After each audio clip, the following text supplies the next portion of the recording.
Voy a proceder a presentar al maestro Carlos Duarte, que agradecemos nos haya hecho un espacio en su agenda. Y pues el maestro Carlos Duarte es ingeniero electricista por la Facultad de Ingeniería de la UNAM y maestro en instrumentación científica por la Universidad de California. Cuenta con una amplia experiencia en este campo al ser el responsable de la implementación de la Red Sísmica del Noroeste de México, RENOR, una red de telemetría digital dedicada a la detección de eventos sísmicos en el norte de Baja California. Y también ha coordinado diversos proyectos como la Red Nacional de Impulso a la Banda Ancha, que es la Red NIVA, y las redes de comunicación complementaria de la Secretaría de Comunicaciones y Transportes para dar servicio de Internet a comunidades remotas y marginadas en México.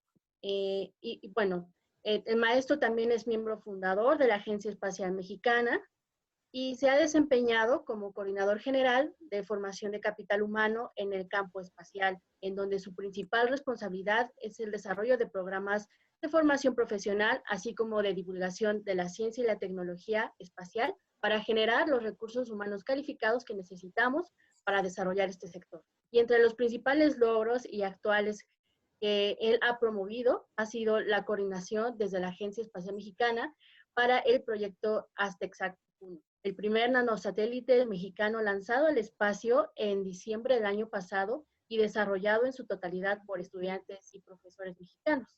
Bueno, desde luego también el maestro es columnista en la revista de la Agencia Espacial Mexicana que se llama Hacia el Espacio, así que los invitamos también a leer sus artículos.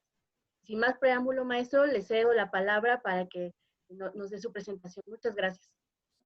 Sí, muchas gracias a todos y todas. Me da mucho gusto estar aquí con ustedes en esta celebración del 30 aniversario de la puesta en órbita del telescopio espacial Hubble. Pues me agrada mucho que haya personas como Sofía Huerta, Irving, tan entusiastas en estos temas y que están promoviendo la ciencia y la tecnología espacial. Y yo les tengo preparado para esta sesión una plática sobre inteligencia artificial y astronomía. Es una plática de mucha actualidad porque les voy a mostrar pues cómo se juntan estas dos disciplinas. Y el objetivo de la plática tiene 3 mensajes. Aquí voy a pasar aquí está mi presentación. Son 3 mensajes los que les quiero dar. Primero que pues actualmente la inteligencia artificial y la astronomía están convergiendo. La inteligencia artificial es una disciplina pues que como todos sabemos ya está en lo que hacemos y pues va a seguir influyendo en todas las otras disciplinas y en nuestras vidas en el futuro con más intensidad. Entonces es importante que empecemos a ver pues de qué se trata esta disciplina, los que no la conocemos. Entonces, es el primer mensaje que les quiero dar. La inteligencia artificial y la astronomía están convergiendo, así como en muchas otras, la inteligencia artificial está metiendo en muchas otras actividades cotidianas. El otro mensaje que les quiero dar es explicarles un poco sobre cómo funciona la inteligencia artificial, demistificar un poco el tema, porque a veces para mucha gente el tema de inteligencia artificial es como simplemente la palabra, la frase inteligencia artificial es como una barrera para entrarle, como que parece que es algo muy complicado. Y bueno, de hecho, sí lo es, pero actualmente hay muchas herramientas para entenderlo. De hecho, el concepto de inteligencia artificial y particularmente el de aprendizaje automático, que es donde me voy a enfocar, es un concepto relativamente sencillo de entender y es lo que yo les quiero explicar, cómo funcionan las técnicas de aprendizaje automático, particularmente las de aprendizaje automático supervisado en astronomía y en otras disciplinas.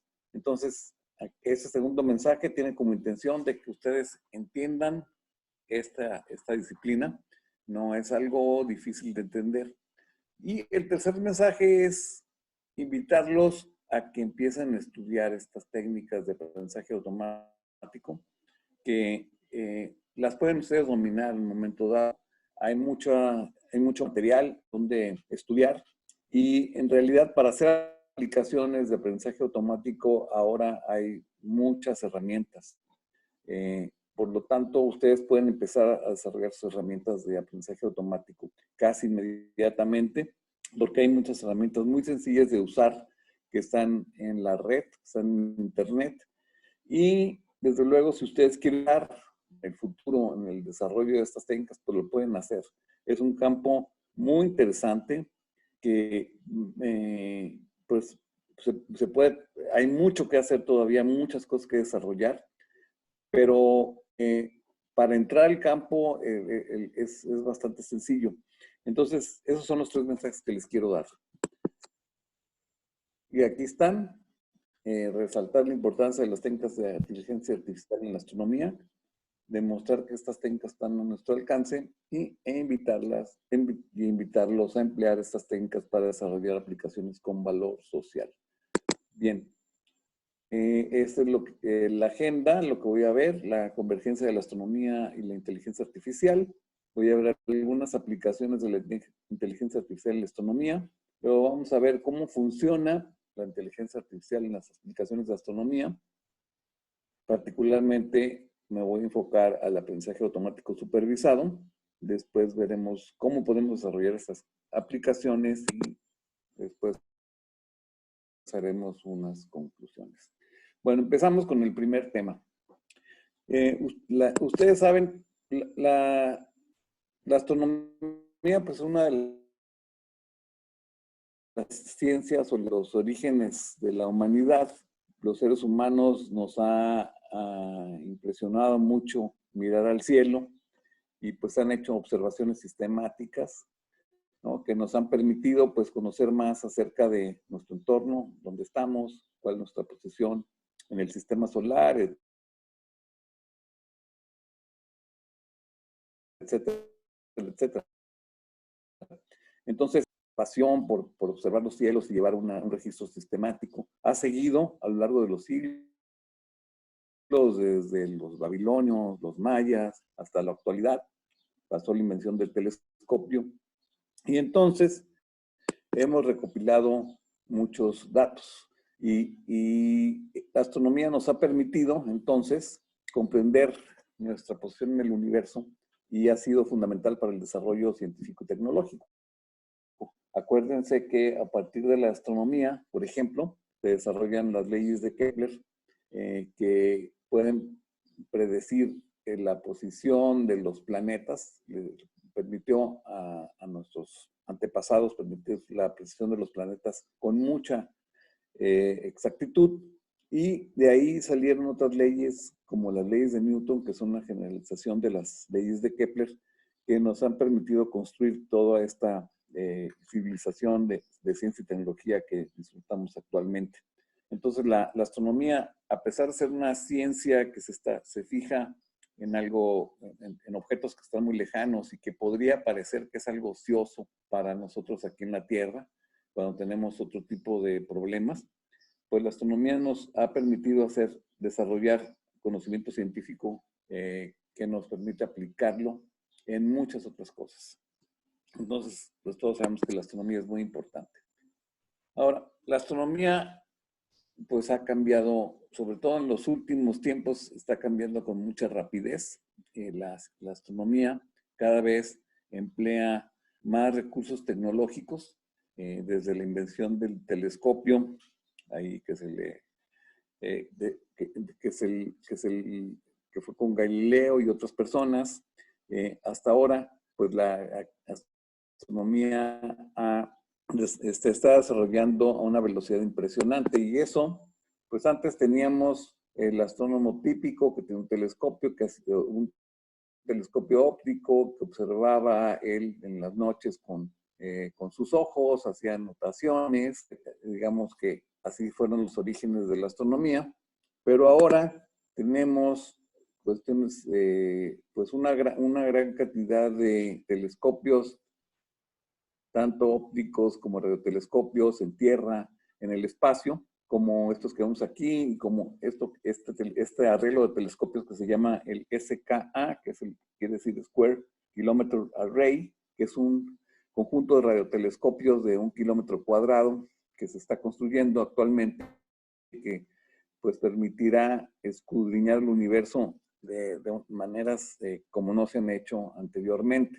El Hubble, el telescopio Hubble, pues es otro telescopio que ya conocemos que ha obtenido información, imágenes pues de lugares que no se habían podido localizar con los telescopios en tierra por muchas limitaciones, sobre todo por la perturbación de la atmósfera. Entonces, ¿eso qué ha ocasionado? Bueno, ha ocasionado que tengamos muchísimos datos, muchísimos datos. Solamente el SKA produce 8 bytes al día. Entonces, esta gran cantidad de datos hace que sea inmanejable el procesamiento de estos datos. O sea, antes cuando teníamos pues, un telescopio que trabajaba con luz visible y veíamos un objeto, digamos la luna, pues se podían hacer observaciones, las personas podían hacer observaciones, anotaban, etcétera. Pero ahora, con estas grandes cantidades de datos, resulta imposible que los seres humanos las puedan procesar, incluso poniendo a muchas personas a trabajar en paralelo. Entonces, esto requiere que empleemos técnicas automáticas de procesamiento de datos. Y ahí es donde entran las técnicas de inteligencia artificial. Y afortunadamente, actualmente las condiciones para emplear las técnicas de inteligencia artificial se están dando. Y es por eso que tenemos una explosión en las aplicaciones de inteligencia artificial en todos lados. Ustedes las ven en cualquier parte, en Facebook, Google, en cualquier Siri es un ejemplo. En fin, hay chatbots en todos lados, en fin. Y todo esto se ha dado porque las condiciones tecnológicas se encuentran propicias en este momento. Tenemos hardware más poderoso y barato. Los precios del hardware han estado bajando continuamente de acuerdo a la ley de Moore. Ahora tenemos procesadores especializados en aprendizaje automático, en resolver las ecuaciones que plantea el aprendizaje automático, como los GPUs, que se utilizan originalmente como procesadores de gráficas, pero que se utilizan mucho en aprendizaje automático, o los TPUs, que se utilizan ya directamente para manejar tensores. Tenemos mejores algoritmos de aprendizaje automático. Recientemente, de unos 6, 7 años para acá, se empezaron a desarrollar lo que se llama redes neuronales convolucionales, que permiten aplicar lo que se llama aprendizaje profundo, y eso pues da resultados espectaculares. Y desde luego muchas más herramientas de desarrollo, ¿no? que permiten, como lenguajes de programación, plataformas de desarrollo, librerías de software, que están haciendo que las técnicas de aprendizaje automático sean cada vez más accesibles a todos nosotros. Y bueno, estas técnicas entonces se están utilizando cada vez más en astronomía, y y hay muchas aplicaciones en donde se utilizan estas técnicas, por ejemplo, como para estimar el corrimiento hacia el rojo de las galaxias, como para la detección de cúmulos de galaxias, como la clasificación de galaxias, y la detección de lentes gravitacionales. Estas son 4 aplicaciones en donde se está empleando el aprendizaje automático, la inteligencia artificial para hacer estas detecciones y clasificaciones, y hay muchas más. Entonces, pues como ven, ahora ya es imprescindible utilizar la inteligencia artificial, ya es algo que no es optativo.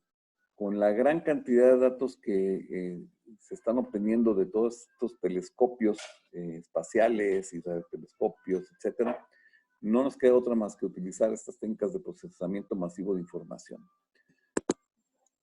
Y la cosa es aquí, bueno, sabemos que se utilizan estas técnicas, pero ¿cómo funcionan? Y este es el segundo mensaje que les quiero dar. El primer mensaje, ya lo vimos, es la inteligencia artificial y la astronomía están convergiendo y van a converger cada vez más como En muchas disciplinas va a pasar lo mismo. Pero, ¿cómo funciona todo esto? Bueno, aquí vamos a entrar en lo que es aprendizaje de máquina, que es una técnica de inteligencia artificial entre muchas. Y el aprendizaje de máquina es una disciplina científica que lo que hace es construir y estudiar algoritmos que aprenden de los datos. Es decir, lo que hace el aprendizaje automático es que a partir de los datos construye modelos que se ajustan a los datos y entonces con eso podemos hacer predicciones sobre conjuntos de datos que no conocemos. Y ese modelo nos puede servir para tomar decisiones o hacer predicciones después. Eso es básicamente lo que es el aprendizaje de máquina. Es una técnica de tecnología de información que, a diferencia de la programación tradicional, en donde nosotros tenemos datos de entrada, tenemos un algoritmo y encontramos una solución, aquí con una gran cantidad de datos podemos hacer inferencias. Lo que generamos es un modelo predictivo, una función que se ajusta lo mejor posible a los datos, y ya una vez que tenemos esa función, podemos hacer predicciones sobre datos que no conocemos. Y ahorita lo voy a explicar un poco más, porque aquí parece muy abstracto. El aprendizaje automático puede ser puede ser supervisado, no supervisado, o puede ser semi-supervisado, o puede ser por refuerzo. No me voy a poner a explicar cada uno de estas clasificaciones porque no tenemos tiempo, pero basta que sepamos por el momento que el aprendizaje automático se clasifica en esas 4 categorías, y en las que nos vamos a enfocar de aquí en adelante en esta plática va a ser sobre el aprendizaje supervisado. Pero eso no quiere decir que las otras técnicas no se utilicen en astronomía o en otras cosas. Entonces, como ejemplo, voy a hablar del aprendizaje supervisado, y para eso voy a presentar un problema típico que podríamos tener aquí, que es el de la clasificación de imágenes de galaxias. Las galaxias se pueden clasificar en 4 categorías, como son galaxias elípticas, espirales barradas e irregulares. Entonces, un problema típico de aprendizaje automático donde se pueden utilizar técnicas de aprendizaje supervisado es la clasificación de imágenes. Es decir, dada una imagen que obtengamos de un telescopio, decidir de qué tipo es la imagen. Si es elíptica, la imagen corresponde a una galaxia elíptica, irregular, espiral o espiral barrada. Ese es el problema típico. ¿Cómo lo resolvemos? Ahí está la cosa. Lo hacemos a través de aprendizaje supervisado. Y esto lo hacemos a través de un proceso que se llama entrenamiento, en el que comenzamos con imágenes que ya conocemos, que ya hemos clasificado los seres humanos. Y a eso decimos que las etiquetamos. Es decir, ya un ser humano vio en muchas galaxias y ya las clasificó él como ser humano. Dijo, esta es de este tipo, esta es elíptica, es irregular, etc. Y las pasamos a una caja, a una función que lo que queremos obtener son parámetros de una función que nos dé esta predicción. Y a través de un proceso de entrenamiento, que vamos a ver ahorita cómo es este proceso de entrenamiento, generamos nuestro modelo predictivo. Es decir, con muchas imágenes conocidas, etiquetadas, que ya sabemos su clasificación, calibramos, por así decirlo, un modelo predictivo. Ya una vez que tenemos ese modelo predictivo y estamos a gusto con él, decimos, está bien, estoy de acuerdo con los errores o con la aproximación que me da. Entonces, ya usamos ese modelo predictivo para clasificar imágenes que no conocemos su clasificación. Entonces, tomamos una imagen nueva que no hemos clasificado, la pasamos al modelo predictivo y el modelo predictivo nos va a dar una respuesta. Nos va a decir, es de tal tipo con un cierto nivel de confianza. ¿Qué es el modelo predictivo? Pues básicamente el modelo predictivo es una función matemática de muchos parámetros. que yo aquí la estoy ejemplificando con esta cajita. O sea, me gustó este modelo de tener como una cajita con muchas perillas. Las perillas son los parámetros. Entonces, hagan de cuenta que ustedes tienen una cajita con muchos parámetros, miles o millones de perillas. Bueno, sería imposible hacerlo en la práctica, digamos, físicamente, pero esto se hace con, es un modelo matemático, es una función en la que ustedes, esa cajita, ya una vez que, la idea es, de esta cajita es, perdón, me fui para atrás. La idea de esta cajita es, lo que queremos es, o el chiste es ajustar las perillas de la cajita para que funcione como modelo predictivo. O sea, tenemos nuestra caja y esa caja, nuestro problema es ajustar las perillas de la caja para que funcione como un modelo predictivo. Entonces, cuando le pongamos a la entrada de la caja una galaxia en espiral, nos diga con cierta confianza a la salida es espiral. Entonces, el problema del aprendizaje automático es supervisado, es calibrar estas perillas, digamos, por así decirlo, ¿no? Hasta que nos funcione para hacer predicciones de galaxias que no conocemos. Ahora, ¿cómo los datos de entrada? ¿Qué son los datos que entran en esta caja? Bueno, nosotros vemos imágenes, pero la computadora lo que genera son números y básicamente lo que estaríamos metiendo a esta cajita pues sería una matriz de números por cada, o tres matrices de números en los tres colores, rojo, verde, azul, que nos darían la intensidad de los píxeles de la imagen que estamos presentando. Entonces, todo se maneja con números. Y entonces, ¿qué es el entrenamiento? El entrenamiento es el proceso de ajustar los parámetros del modelo a través de presentar muchos ejemplos para que éste se ajuste a los datos con el menor error posible. Entonces, aquí tenemos nuestra cajita, le ponemos una matriz que ya sabemos que es, perdón, una imagen que ya sabemos que es elíptica y digamos que al principio tenemos que la posición de estos perillas está al azar. Es una posición inicial al azar. Entonces ponemos la imagen de la galaxia elíptica y vemos qué pasa con la cajita. ¿Qué nos dice? ¿Qué saca la cajita? Y resulta que la cajita nos saca estos números que están viendo aquí. Nos dice 10% que sea elíptica, 30% que sea espiral, 5% que sea espiral barrada y 55% que es irregular. Pues, ¿qué pasó ahí? Está mal. ¿Están de acuerdo? Porque nosotros sabemos que la galaxia es elíptica y la cajita, que es una cajita tonta, nos está diciendo que lo que está entrando a la cajita es una galaxia irregular. Entonces, bueno, ¿qué quiere decir eso? Que los parámetros hay que ajustarlos, los parámetros están desajustados. Y entonces lo que tenemos que hacer es mover las perillas hasta que nos diga que la cajita, que la espiral es elíptica. Entonces, ¿cómo ajustamos los datos al modelo? Lo que hacemos es que pues ponemos muchos datos, por ejemplo, en este caso ponemos una galaxia en espiral y vemos qué nos dice la cajita, cómo responde la cajita. La cajita tiene 4 salidas, o podría tener hasta 5. Podría decir una, pues no sé, no es ninguna, ¿no? Podría ser, pero digamos que tiene 4 salidas. Y las salidas son las probabilidades de que sea elíptica, espiral barrada o irregular, que en un número del 0 al 1. Entonces, aquí metimos una galaxia espiral y nos dio esos datos. Entonces, tenemos esa salida.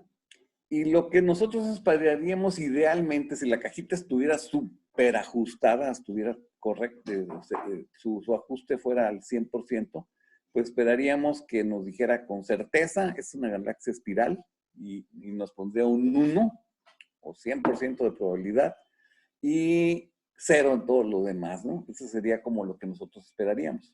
Pero pues la cajita nos da esos números.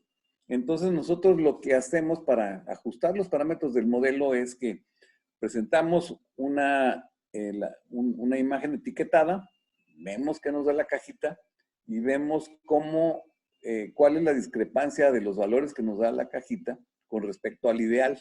Y entonces vemos, por ejemplo, que el error en la estimación de la galaxia elíptica es 10%, en el caso de la espiral es 30%, etcétera. Y la suma de errores, que podría ser un indicador del error total de la cajita, es 60%. Entonces, nuestra función para ajustar el modelo es mover las perillas hasta minimizar esa suma de errores, ¿no? Y eso pues lo hacemos para muchas valores de entrada, muchos datos etiquetados, y cuando ya estemos a gusto con el error que nos da la cajita, pues ahí le paramos y decimos la cajita ya está, ya aprendió, y ahora sí, ya podemos meterle datos no conocidos y que nos clasifique las galaxias. Entonces, básicamente el proceso es como vemos aquí. Es un diagrama de flujo muy sencillo. Alimentamos los datos de entrenamiento, evaluamos el error. Nosotros decidimos cuánto es el error, cuál es el error aceptable. Puede ser 10%, 5%. El error total, digamos, después del entrenamiento. Y entonces ahí, cuando ya estemos ajustamos los parámetros, y cuando ya estemos a gusto con ese error, ahí le paramos y decimos ya el modelo ya funciona. ¿De qué depende que el error sea aceptable o no? Bueno, pues idealmente nos gustaría que el error fuera cero, pero nunca va a ser cero por muchas razones. Porque los datos pues tienen dispersiones, en fin. Entonces, puede haber datos equivocados. Entonces, el error nunca va a ser cero. Entonces, nosotros vamos a tener que conformar con un error aceptable. Y eso lo decidimos, pues, generalmente por experiencia. Cualquier sistema de aprendizaje automático tiene errores. Nosotros mismos, por ejemplo, nos equivocamos. Un día en la noche podemos ir ver a un animal y decir que es un gato y resulta que es un perro, ¿no? Pues tuvimos un error ahí en nuestra estimación. Entonces, todos los sistemas que utilizan entrenamiento, aprendizaje automático, y los seres humanos somos unos de ellos, pues tenemos errores. Entonces, el error no es algo, el error es algo con el que siempre vamos a vivir, y lo que tenemos que hacer aquí es decidir cuál es el error aceptable. Ok, ya que tenemos nuestro,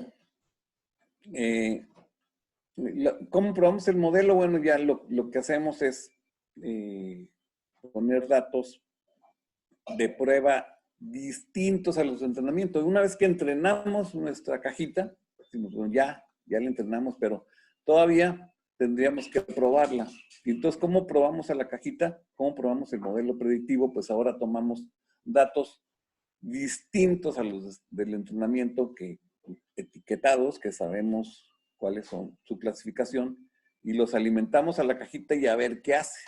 Y si con estos nuevos datos distintos a los de entrenamiento el error se mantiene dentro de lo que queremos, pues decimos que la cajita ya funciona, ya es aceptable y ya la hemos entrenado. Y entonces ahora sí, ya podemos utilizarla para clasificar datos desconocidos, datos que no están etiquetados. Entonces, como ven ustedes, este es el aprendizaje automático supervisado. Es algo muy sencillo conceptualmente. Desde luego, hay mucho que aprender.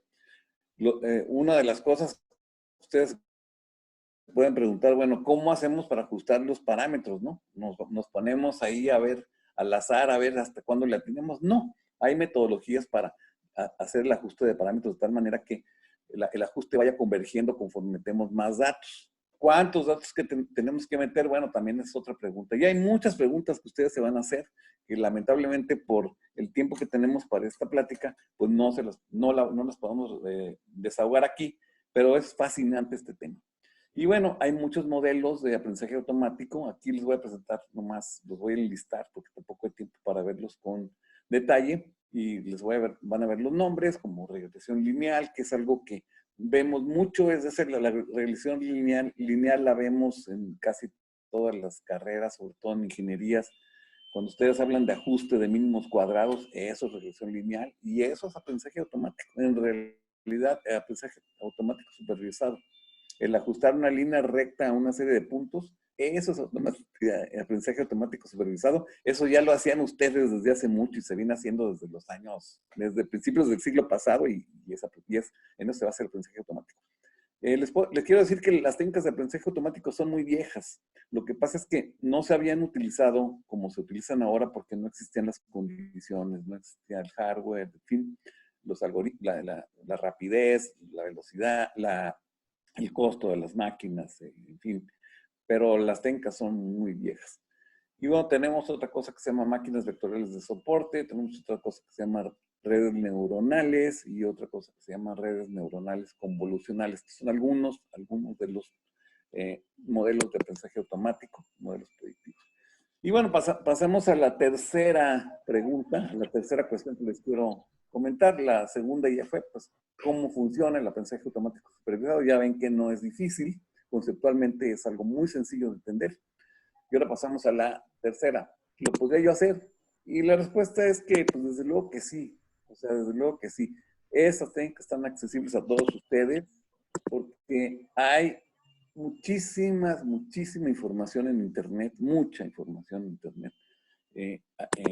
Desde cursos, por ejemplo, plataformas de cursos en línea. Aquí hay algunos nombres. Coursera, por ejemplo, ofrece un curso sobre aprendizaje automático gratuito, buenísimo, buenísimo, que lo pueden llevar ustedes en un lapso de unos 4 meses y ya salir con un nivel bastante bueno, incluso programando, etcétera, ¿no? Si hacen todo lo que hay que hacer, ¿no? Si hacen los programas, etcétera, ¿no? Si hacen las tareas, las pruebas, etcétera. Y es gratuito. Pues hay muchísimos. O sea, pasarnos aquí horas y horas hablando de las plataformas de aprendizaje automático gratuitas que hay en Internet. Lenguajes de programación, no se diga, hay muchos. Este es un ejemplo. Python es uno de los que se utilizan más. R es otro, MATLAB, pero hay muchos más. Ambientes de desarrollo.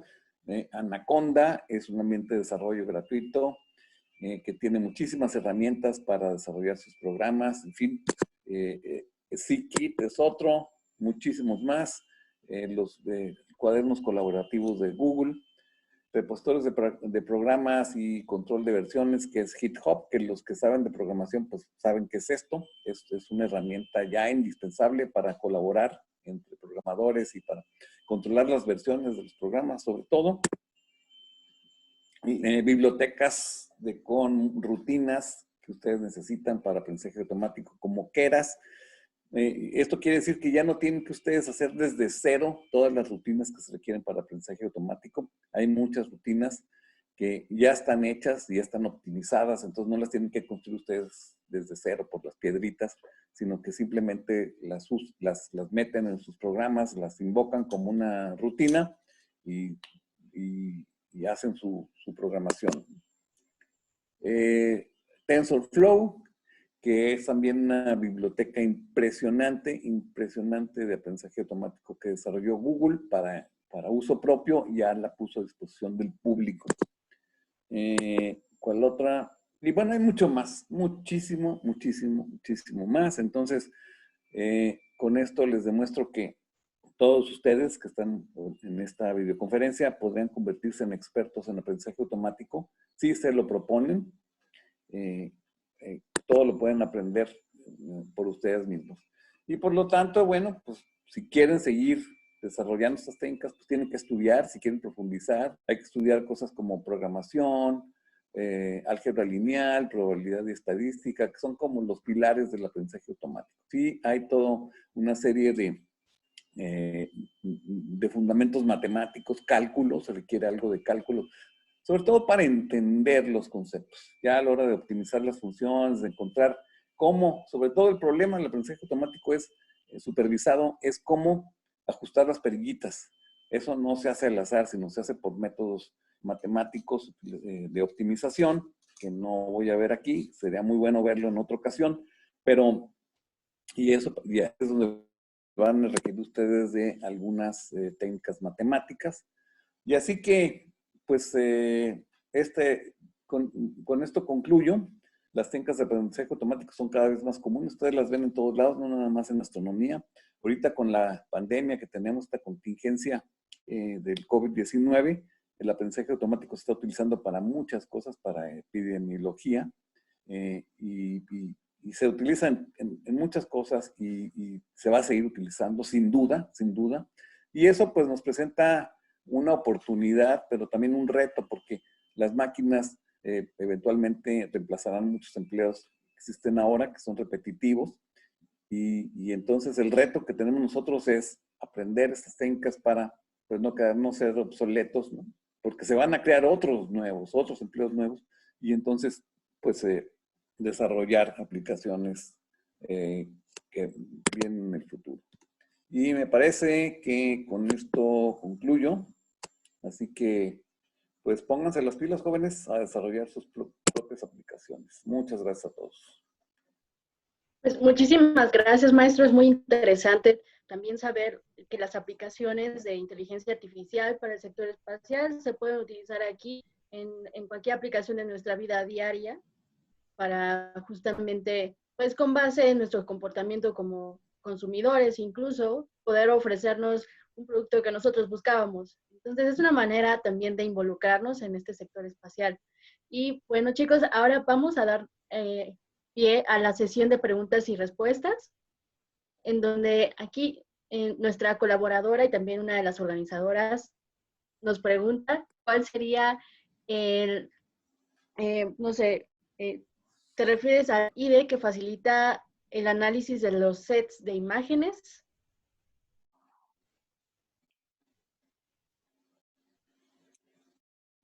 Xochitl, ¿quieres abrir tu micrófono para hacer esta pregunta?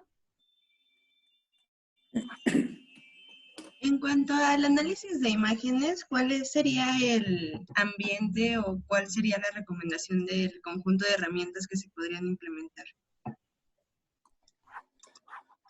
Sí, bueno, las imágenes, si vamos a tener, las imágenes se pueden analizar de muchas formas. O sea, hay toda una disciplina que tiene que ver con procesamiento de imágenes. Entonces, hay muchas maneras de analizar las imágenes.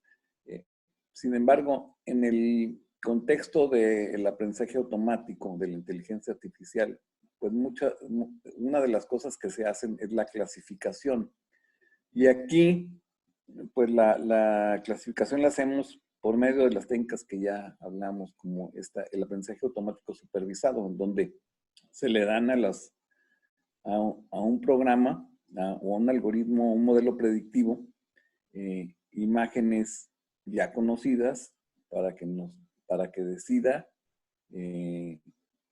para que las clasifique. Entonces, no sé si entendí tu pregunta. Este modelo predictivo, pues, consiste de muchas otras cosas, de muchos subsistemas o de muchas capas, ¿no? En primer lugar, pues hay que hacer mucho procesamiento sobre las imágenes. Por ejemplo, una de las cosas que se tiene que hacer es ajustar las escalas para que las imágenes estén todas a la misma escala y la escala no sea como un factor adicional que meta ruido en la clasificación. Después de eso, lo que se tiene que hacer es entrar al clasificador, y el clasificador pues ya es un programa de aprendizaje automático que lo que hace es generar una función, la función de clasificación, y el aprendizaje, que esa función de clasificación se determina a través de un proceso de aprendizaje, es decir, a través de mostrarle al programa cientos o miles o millones de imágenes para ajustar los parámetros de esta función de clasificación o de este modelo predictivo. Y eso se hace a través de técnicas matemáticas. Básicamente lo que se hace es optimizar una función, minimizar el error entre los valores que da esta función y los valores de los datos de entrada. Es un proceso de optimización. No sé si contesté tu pregunta o si la quieres replantear de otra manera. Sí, muchas gracias. Gracias. Gracias, maestro. También nos están preguntando que, por ejemplo, ¿cuántas imágenes utilizan para la fase de entrenamiento? Eso es muy bien. Buena pregunta, es muy buena pregunta. Depende de muchas cosas. Mira, idealmente, pues, la respuesta, eh, lo que tú quieres al final de cuentas es tener un modelo, tener una función que se ajuste a las imágenes del entrenamiento y que después cuando les metas las imágenes de prueba, el error se mantenga dentro de lo que tú quieres. Entonces, aquí es un proceso como donde pues hay es más práctico y más de intuición y más de estarle buscando, más de, no hay como, hay reglas, no es algo tan formal. Aquí es una de las, a veces cuando he dado pláticas sobre aprendizaje automático, pues el aprendizaje automático no tiene nada de automático, porque hay que hacer mucho de manual, hay que estar viendo los datos y limpiándolos, en fin, porque digo, ya una vez que tenemos el modelo, pues ya el modelo ya funciona, ya es automático. Pero generar el modelo de aprendizaje automático, el modelo predictivo, tiene mucho de manual, tiene mucho de estar trabajando con las imágenes tales, y el número de imágenes, pues la respuesta es las más que puedas, ¿no? En muchos casos tienen muchas imágenes. Por ejemplo, si ustedes quieren hacer un sistema eh, de aprendizaje automático para reconocer rostros, bueno, pues ahora tenemos muchísimos rostros etiquetados, ¿no? Porque ya sabemos que ahí está Sofía Huerta, ¿no? O Carlos Duarte. Pero, o si queremos clasificar perros y gatos, lo mismo. Podemos tener millones. Entonces, no hay una respuesta así. No te puedo decir son 100, 1000, 1 millón. Es lo más que puedas dentro pues del proyecto que estés desarrollando. Entre más imágenes, entre más datos de entrada etiquetados es mejor, pero obviamente pues hay un problema también económico, ¿no? No puedes decir, bueno, voy a meterle 100 millones de imágenes, porque me va a tardar 2 años en recolectarlas o en etiquetarlas. Entonces esto se va construyendo. No hay una respuesta tajante, es las más que puedas, depende mucho del contexto. Y al final de cuentas, lo que importa es que tú construyas tu modelo con el menor error posible o con el error que puedas tolerar. Perfecto. Gracias, maestro. También nos preguntan, en el programa hecho para procesar la imagen del agujero negro, ¿se usó inteligencia artificial? No estoy seguro, ¿eh? Ahí no estoy seguro. Sí. Tal vez sí, pero no puedo contestar esa pregunta, no, desconozco si se utilizó inteligencia artificial. Es una buena pregunta para investigar, porque, bueno, pues la imagen, y a lo mejor no sé a qué imagen de agujero negro, a lo mejor sí, pero no, la respuesta es que desconozco. Gracias, maestro. También nos preguntan, es una pregunta obligada que yo creo que tenemos muchos de nosotros. De si en algún momento la inteligencia artificial nos superará, porque para que pueda iniciar alguna máquina es necesario la interacción de una persona. Bueno, esta pregunta ya sale como del tema, es más filosófica, y bueno, es una pregunta que mucha gente se ha hecho desde el principio de las computadoras.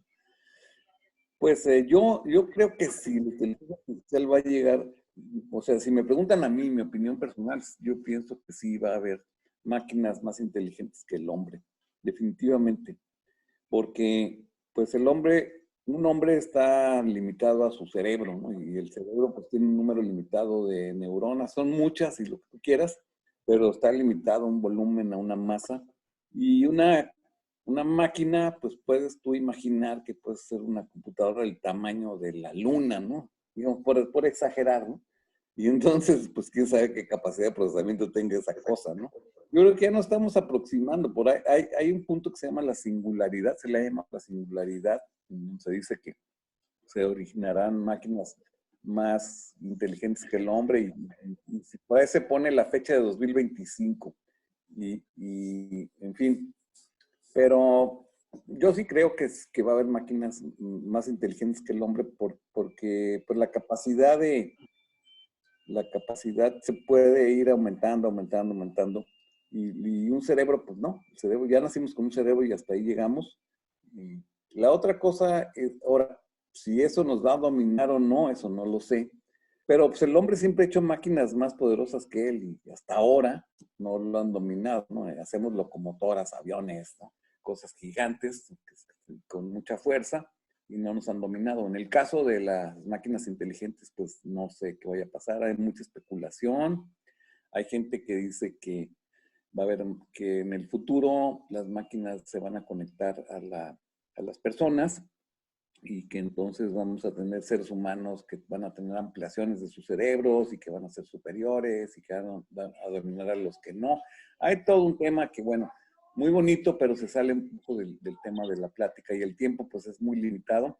Les recomiendo que lean a este autor israelí que se llama Noah, ¿cómo se llama? Que tiene unos libros sobre uno que se llama, tiene unos libros donde habla muchísimo del tema de inteligencia artificial y lo que puede venir, ¿no? Ahorita se me fue el nombre ahorita, pero es un autor, Noah Joab, ¿se lo saben? Noah Joab Harari, Noah Joab Harari. Búsquenlo en Google, Noah con N-O-A-H, sí. Yuval con Y-U-V-A-L y Harari con H-A-R-I. H-A-R-A-R-I. Tiene unos libros muy interesantes y él tiene como una visión muy pesimista de lo que va a pasar con la inteligencia artificial. Hay otros otros autores que no coinciden con esta visión, pero bueno, todo está en discusión y ya a ver qué pasa, ¿no? Ustedes seguramente sí lo van a ver. Perfecto. Tenemos una pregunta que también generó una especie de debate y respuesta gracias a Zaira. Saludos, Zaira. Nos pregunta William García, por ejemplo, en la clasificación de tipo de galaxia, ¿qué hace el programa para poder etiquetarla? Lee la disposición de los píxeles de la imagen, lee la intensidad de cada color, RGB, y bueno, también nos contesta Zaira que no, la intensidad es de valores, tú decides qué interpretación le das a cada valor y le enseñas a tu programa qué hacer con tus valores. Incluso Google tiene una granja de servidores, le cuesta trabajo, entonces pues tener un algoritmo 100% fiable para la inteligencia artificial en reconocimiento de imágenes, pues la más reciente, por ejemplo, el empleo de óptica adaptativa. Es una especie de intercambio de preguntas y respuestas que hubo aquí. Y también... Pero no entendí la pregunta. Si es que hay una pregunta. Sí. Bueno, es que todo derivó de la pregunta que nos hacía William García de que en la clasificación de tipo de galaxia, ¿qué hace el programa para poder etiquetarla? ¿Lee la disposición de los píxeles de cada imagen o lee la intensidad de cada color? No, las dos cosas, pues lee la intensidad y la posición, como una imagen, como la imagen puede ser, digo, para hacer una clasificación no tiene que ser una galaxia, puede ser cualquier cosa. Entonces, lo que tenemos es una matriz, digamos, olvidémonos de tres colores, supongamos que es en blanco y negro, es una imagen pancromática. Entonces tenemos una matriz, digamos, de 100 por 100 píxeles de una imagen muy sencilla. Entonces, esa matriz tiene 10,000 elementos, ¿no? Y esos 10,000 elementos son la entrada a nuestra cajita. O sea, tenemos nuestra cajita esa que vemos con las perillas, tiene 10,000 entradas y va a tener, digamos, 4 salidas, ¿no? Espiral, elíptica, irregular, espiral barrada, ¿no? Entonces, al final de cuentas, lo que queremos construir en términos matemáticos es una función de 10,000 entradas y 4 salidas. ¿Sí me explico? Y cada una de las entradas, cada píxel, pues tiene un valor de intensidad, que podemos decir que si es de 8 bits, vamos a ponerlo también muy simple, pues tenemos números del 0 al 255.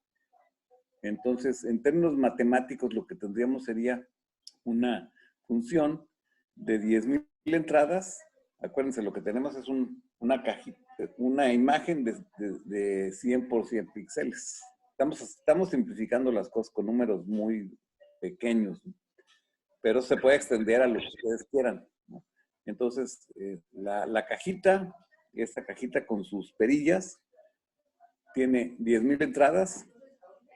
Cada entrada corresponde a un píxel de la imagen y cada píxel pues tiene una posición. Entonces, tanto la posición como la intensidad tienen que ver, ¿no? Porque no es lo mismo un píxel que esté en medio o que esté en un extremo. Pues es información que nos dice, nos da las propiedades de la imagen. Pero no tengo ahorita con qué apuntar aquí, ¿no? Y bueno, hay mucha limitación de tiempo, pero si lo pueden entender así, la cajita puede ser una función, en este caso, de 10,000 entradas y 4 salidas. Y eso es lo que tiene, y el problema del aprendizaje automático es ajustar las perillitas para que con los datos de entrenamiento el error sea aceptable después del entrenamiento. Perfecto, muchas gracias, maestro. Y sí, ya estamos cortos de tiempo a terminar esta sesión. Surgieron varias preguntas más que se las haremos llegar a maestro para que él pueda contestarlas directamente. Y agradecemos a todos su participación. Muchas gracias, maestro. La verdad, este tema es muy interesante y pues esperemos hacer más sesiones como esta, aprovechando también esta etapa de confinamiento. Los esperamos en la siguiente sesión, en donde también hablaremos del telescopio con el ingeniero Omar Saldaña. Así que nos vemos en unos minutitos más y gracias maestro, que todos tengan excelente día. Claro que sí.